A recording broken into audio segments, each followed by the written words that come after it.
Dan pemirsa, untuk mengetahui perkembangan soal kecelakaan dua pesawat Angkatan Udara yang jatuh di kawasan Gunung Bromo, Jawa Timur, sudah bergabung bersama kami Kepala Dinas Penerangan TNI Angkatan Udara, Marsikal Pertama Agung Sasongko Jati. Selamat malam Pak Agung. Malam Bu. Ya, terima kasih Pak Agung telah bergabung bersama kami. Pak Agung, sejauh ini apa yang Anda ketahui, apakah sudah diketahui secara pasti kronologi dari penyebab jatuhnya dua pesawat ini Pak? Oh, terima kasih. Para pesawat sekalian, rekan-rekan di Metro. Pada siang hari tadi kami berduka cita karena beberapa putra terbaik kita telah berpulang pada kecelakaan dua pesawat Super Tucano di Malang. Pesawat ini sebetulnya tadi pagi latihan terbang formasi flight 4 pesawat. Jadi sebetulnya ada 8 penerbang yang terbang. Dan mereka pada saat pemeriksaan pesawat oke, nggak ada masalah. Kemudian kesehatan juga baik, dan saat terbang mereka take off pada pukul 10.51 waktu Indonesia Barat dari Pangkalan Udara Abdurrahman Saleh. Mereka climb menuju ke jalur penerbangan latihan menuju training area Alpha. Sudah join 4 pesawat formasi bagus. Namun sesaat sebelum mencapai daerah di mana musibah ada awan, dan untuk itu sebelum masukin awan mereka sudah saling menjauh, prosedur baku terbang formasi masuk awan agar tidak berbahaya kalau terlalu dekat. Mereka berempat blind, tidak saling melihat, saling dikomunikasikan, kemudian masuk awan dan mereka akan climb juga. Yang terjadi kemudian pada saat itu ada yang memanggil dan tiba-tiba tidak ada jawaban dan terdengar suara emergency locator transmitter. Pertama kali, kemudian yang kedua, beberapa saat kemudian juga terdengar yang pesawat yang kedua. Artinya ada 2 pesawat mengalami permasalahan, dan pada saat climb ke atas, kemudian 2 pesawat yang tidak mengalami masalah bergabung di ketinggian, kemudian menunggu di sana memanggil teman-temannya yang 2 lagi dan tidak ada jawaban dan kembali pulang. Kami mendapat informasi dari penduduk setempat dan aparat teritorial mengenai ada mereka melihat pesawat jatuh di lokasi, dan kemudian kami kerahkan langsung pasukan menuju ke sana, dan kita juga kirimkan helikopter. Helikopter datang ke sana, namun tidak bisa mendarat karena cuaca. Cuacanya kurang baik di lokasi daerah ini. Dan sekarang 2 pesawat yang paling musibah adalah pesawat pertama Tinggu 3111 dengan kru adalah Letnan Kolonel Sandra Gunawan, dengan di belakangnya adalah Kolonel Widiono. Selanjutnya pesawat yang kedua adalah Tinggu 3103 dan kru adalah Mayor Seta, ya, Ida Seta, dan di belakangnya adalah Kolonel Penerbang Cuban. Saat ini ada 2 pesawat lokasi ditemukan jatuh, dengan 3 jenazah sudah ditemukan, yaitu jenazah dari Kolonel Widi, Mayor Seta, dan Kolonel Suban. Namun untuk Letnan Kolonel Sandra sampai beberapa waktu lalu kami belum dapat informasi apakah sudah ditemukan atau belum. Semua jenazah dievakuasi jalan darat dan akan dibawa ke Pangkalan Udara Abdurrahman Saleh di Malang. Ya. Nanti setelah itu semua jenazah akan disemayamkan, jangan diperiksa di rumah sakit untuk seperti seharusnya prosedur kecelakaan pesawat. Iya, Pak Agung mungkin bisa dikonfirmasi seperti apa kondisi pesawat saat proses evakuasi berlangsung, dan juga apakah bisa dikonfirmasi soal lokasi jatuhnya 2 pesawat tersebut, Pak? Lokasi jatuhnya tidak ada nama pasti untuk daerah tersebut. Tapi lokasinya memang seperti yang disebutkan dalam berita-berita lewat media sosial. Saya juga tidak bisa menyebutkan secara langsung karena kami melihat oleh peta dan lokasinya memang daerah yang cukup tidak banyak penduduk, dan itu hanya pecinta alam saja yang lewat di sana. Namun kondisi pesawat memang sudah total loss kedua-duanya.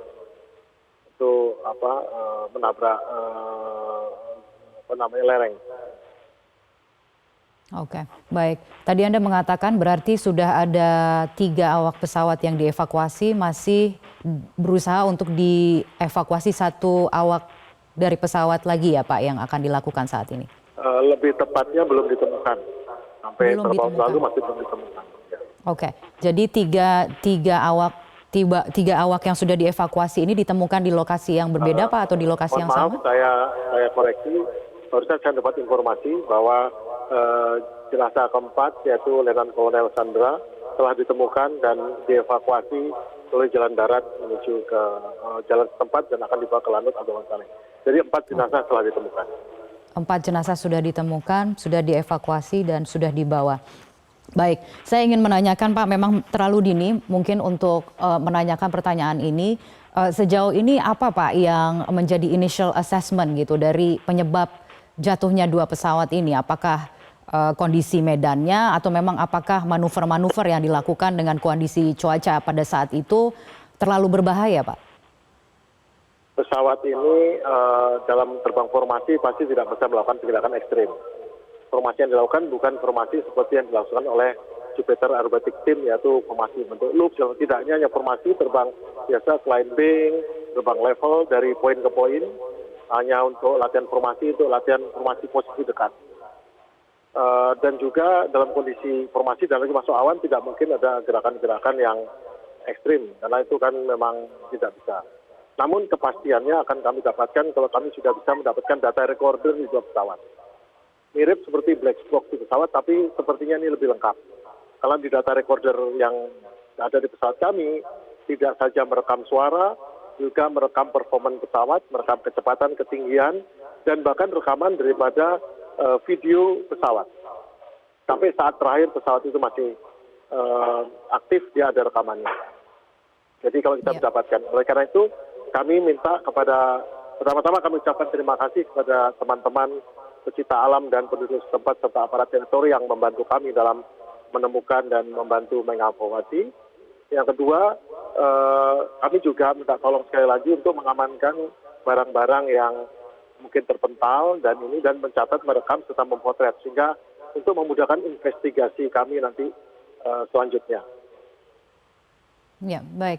Pak Agung, kalau menurut keterangan dari kontributor yang meninjau ke lokasi, kemudian juga sempat mewawancarai beberapa warga yang menjadi saksi mata mengatakan bahwa sempat terjadi senggolan antara 2 pesawat tersebut dan kemudian menyebabkan salah satunya jatuh. Apakah mungkin itu terjadi, Pak? Kami tidak tahu mengenai hal tersebut, tapi mungkin nanti kita lihatnya, kita akan tahu. Ada waktu menyalanya emergency locator transmitter. Kalau menyalanya waktunya cukup jauh berarti kan tidak senggolan. Dan itu kita tidak bisa mendapatkan gimana bisa melihat dong, tidak bisa dia dalam awan. Tidak bisa orang melihat apa yang terjadi dalam awan. Jadi tidak kalau senggolan kan mesti tidak serta-merta. Tapi kita akan lihat nanti dari hasil data recorder. Di mana yang jelas mereka masuk dalam awan dan setelah itu, dan sesungguhnya pada saat masuk awan mereka jaraknya sudah menjauh.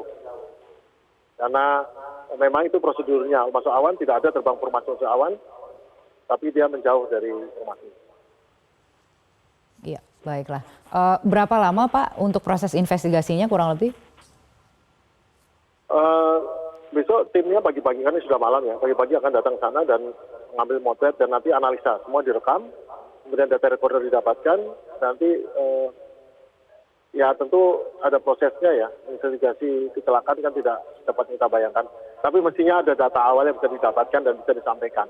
Kalau itu tidak merupakan data yang rahasia, saya kira nanti bisa kami sampaikan, tapi tentunya harus dibaca datanya dulu, tidak bisa mengira-ngira. Ya, baik. Terima kasih Pak Agung telah meluangkan waktu untuk berbincang-bincang bersama kami dan tentunya kami juga turut berduka cita. Selamat malam Pak Agung. Jelajahi cara baru mendapatkan informasi. Download Metro TV Extend sekarang.